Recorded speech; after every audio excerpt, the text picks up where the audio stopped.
Some of you will remember a film that was released 35 years ago this October, which was a frightening discovery, called Urban Cowboy.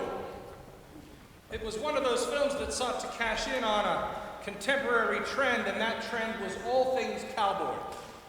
The film starred John Travolta and Deborah Winger as two love-struck Texas young people who alternated their time between the job and Gilley's, the world-famous, world's largest honky-tonk in Pasadena, Texas. The movie was rightly summarized in this line: hard hat days and honky-tonk nights.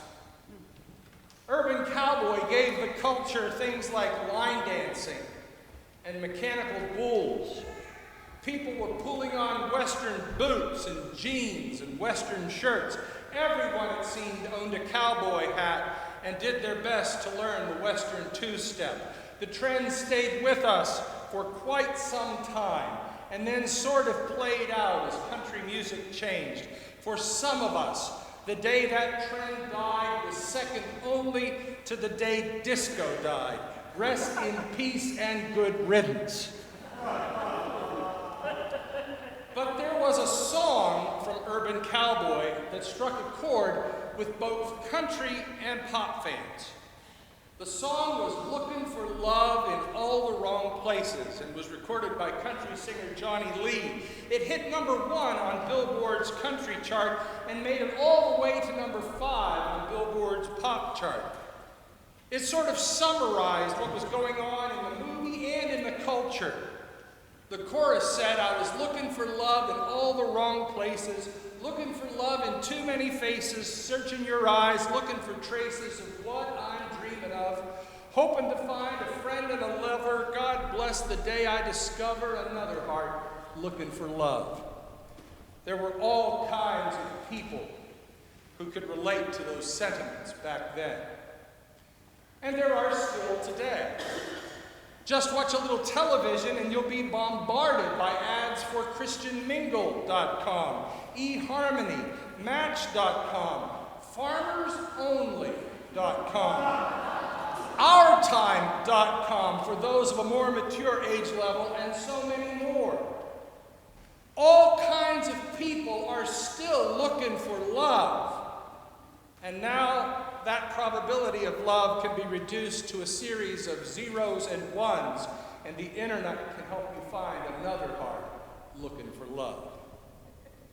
Now, obviously, there is a particular kind of love being sought in the song and on those websites. People are looking for that other person with whom they can share their lives in intimate and cherished ways. Finding that person who helps life make sense is sometimes a rewarding, sometimes a frustrating experience. And sometimes you get really lucky. And you find the person who makes your heart sing, and you make their heart sing, and the music goes on and on. But the love which the first letter of John speaks is not a passionate, physical love, but a kind of love that is to be at the heart of what it means to be a Christian. While we have in English one word for love, which expresses our delight in everything from green beans to our life partner, the Greeks had 4 words for love, each expressing a distinctive kind of love.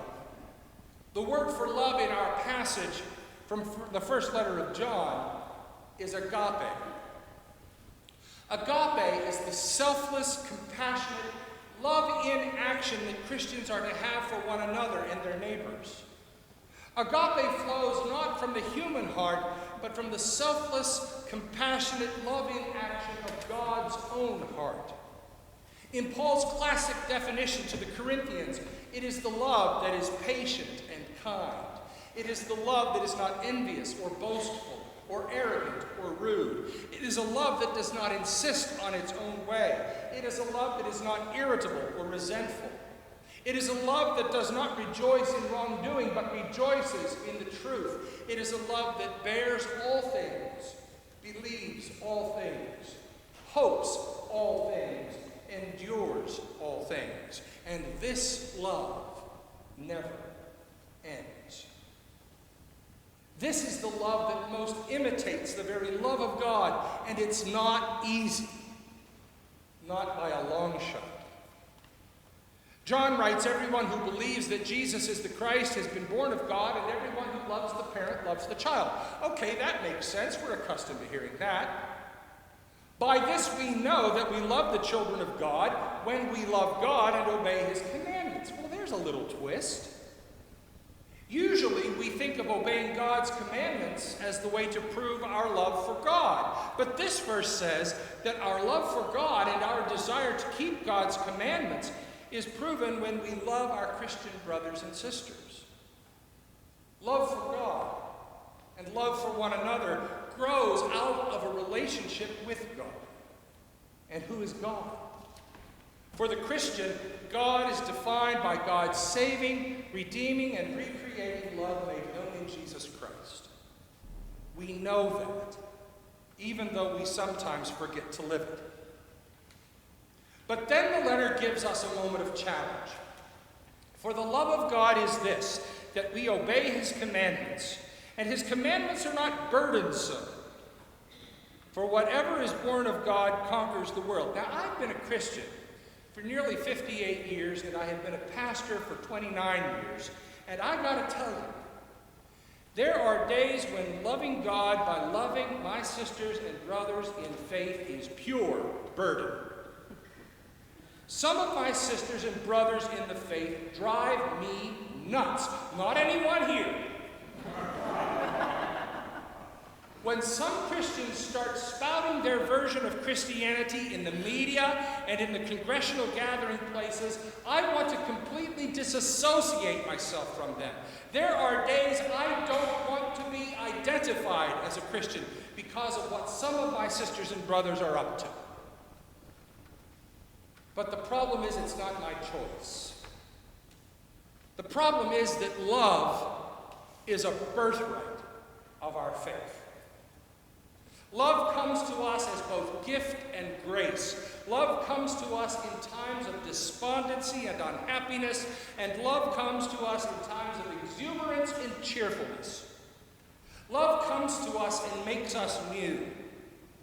Love comes to us in spite of who we are and what we have done or left undone. Love comes to us in spite of what we believe or don't believe. Love shakes us from our complacent way of life and drives us deeper into life's truest meanings and purpose. And it is this love, this selfless, compassionate, endlessly giving love, that will win out over all the lesser forms of love the world around us offers. It is this love that will bring meaning and significance to life after the trinkets and charms of the world have tarnished and shriveled.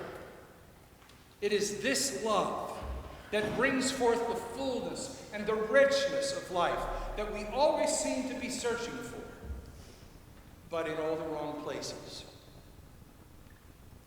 Sometimes, if we're lucky, we learn that kind of love in the heart of our homes. Sometimes we learn that love from caring, compassionate friends who seem to reflect the love of God with ease and grace. Sometimes we experience that love unexpectedly and out of the blue. That self-giving, life-changing love finds its source in God. That same first letter of John reminds us, whatever anyone else may say about God, the letter reminds us that God is love.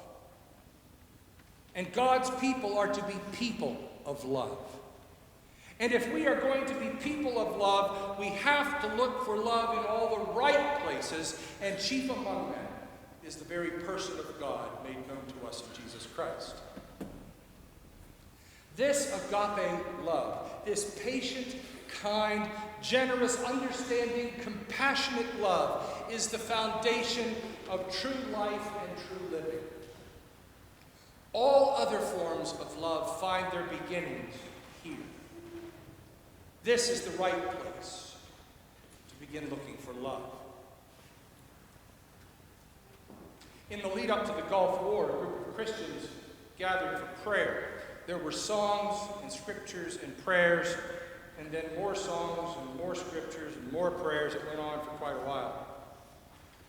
A young man of about 18 or 19, probably a college freshman, offered a prayer during the sentence prayers, asking that God be with the women and children in Iraq who would be hurt and killed in the war. When the gathering was over, a man in his mid-50s came over to that young man and said, "Are you on Saddam's side?" The young man replied, "No, sir."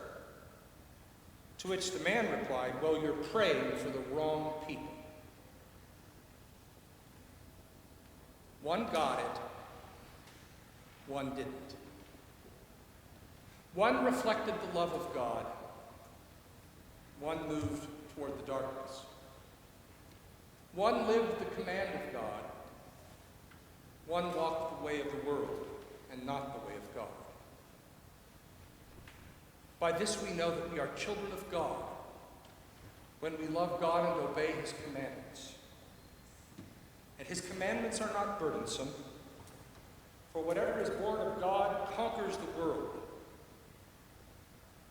I give you a new commandment, Jesus said, that you love one another, for now, evermore.